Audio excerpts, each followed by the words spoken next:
ये खबर पारुल यूनिवर्सिटी द्वारा प्रस्तुत की गई है। क्या भारत और चीन के रिश्तों में अब बर्फ पिघलने लगी है? क्या एलएसी पर 4 सालों से चला तनाव अब खत्म होने की तरफ बढ़ रहा है? और क्या बीजिंग में हुई ये बड़ी बैठक एशिया की राजनीति का नया मोड़ साबित हो सकती है? ये सवाल इसीलिए हैं क्योंकि भारत और चीन के बीच एक बार फिर हाई लेवल बातचीत हुई है, हाई लेवल मीटिंग हुई है। बीजिंग में दोनों देशों के अधिकारियों ने एलएसी यानी कि वास्तविक नियंत्रण रेखा पर हालात को लेकर अहम बैठक की। इस बातचीत में दोनों देशों ने सीमा पर शांति बनाए रखने, तनाव कम करने और रिश्तों को धीरे धीरे सामान्य करने पर जोर दिया। ये बैठक इसीलिए भी बेहद अहम मानी जा रही है क्योंकि साल 2020 की गलवान घाटी झड़प के बाद दोनों देशों के रिश्तों में भारी तनाव आ गया था। लेकिन अब दोनों देश लगातार बातचीत के जरिए हालात सुधारने की पूरी कोशिश करते नजर आ रहे हैं। आज आपको बताएंगे कि बीजिंग बैठक में क्या फैसला हुआ, दोनों देशों ने किन मुद्दों पर सहमति बनाई, भारत ने चीन के सामने कौन कौन से मुद्दे उठाए और आने वाले दिनों में भारत चीन रिश्तों पर इसका कितना असर पड़ेगा, ये भी बताएंगे। बीजिंग में भारत और चीन के बीच working mechanism for consultation and coordination on border affairs यानी कि सीमा मामलों पर बातचीत के लिए बनाई गई व्यवस्था की एक अहम बैठक हुई।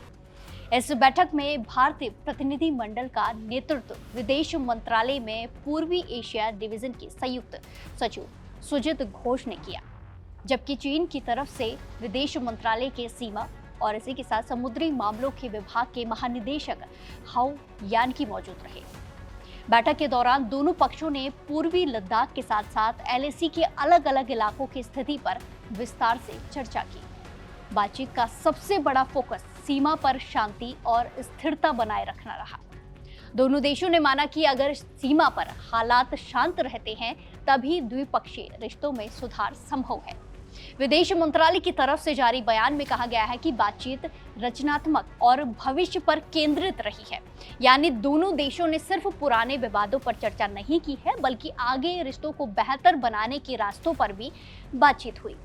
दरअसल जून 2020 में गलवान घाटी में भारत और चीन की सेनाओं के बीच में हिंसक झड़प हुई थी। इस घटना में दोनों देशों के सैनिकों की जान गई और उसके बाद से सीमा पर भारी तनाव पैदा हो गया था। कई इलाके में सेना की तैनाती बढ़ा दी गई और दोनों देशों के बीच भरोसे की कमी साफ तौर पर दिखाई दी।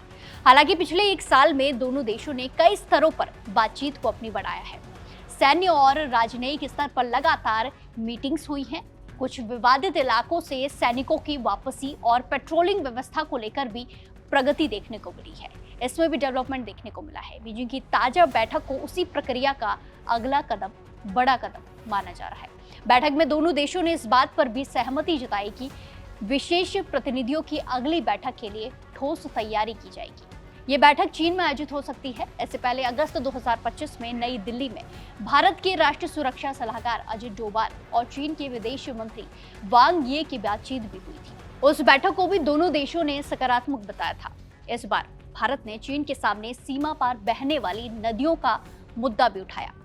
भारत चाहता है कि इस विषय पर विशेषज्ञ स्तर की अगली बैठक जल्द हो ताकि पानी और डेटा शेयरिंग जैसे मुद्दों पर बेहतर तालमेल बनाया जा सके। साथ ही दोनों देशों ने सीमा प्रबंधन, सैन्य संपर्क, संस्थागत बातचीत और सीमा पार सहयोग जैसे कई सारे मुद्दों पर भी विस्तार से बातचीत की। दोनों पक्ष इस बात पर सहमत दिखे कि तनाव कम करने के लिए लगातार संवाद बेहद ज्यादा जरूरी होता है। विशेषज्ञों का मानना है कि भारत और चीन दोनों इस समय सीधे टकराव से बचना चाहते हैं। एक तरफ चीन वैश्विक दबाव और आर्थिक चुनौतियों से जूझ रहा है, तो वहीं भारत की बात की जाए तो भारत भी सीमावर्ती इलाकों में स्थिरता बनाए रखते हुए अपनी रणनीतिक तैयारी मजबूत कर रहा है। ऐसे में बातचीत का जारी रहना दोनों देशों के लिए बेहद ज्यादा जरूरी माना जाता है। हालांकि सीमा विवाद पूरी तरह खत्म नहीं हुआ है, कई इलाकों में अभी भी मतभेद बने हुए हैं, लेकिन लगातार बैठकों और संवाद से ये संकेत जरूर मिलते हैं कि दोनों देश रिश्तों को पूरी तरह खराब होने से बचाना चाहते हैं। अब सबसे बड़ा सवाल यही है, क्या आने वाले समय में भारत और चीन के संबंध पहले जैसे सामान्य हो पाएंगे या फिर एलएसी पर तनाव की स्थिति बनी रहेगी? फिलहाल बीजिंग बैठक ने इतना जरूर साफ कर दिया है कि दोनों देश बातचीत का रास्ता बंद नहीं करना चाहते हैं।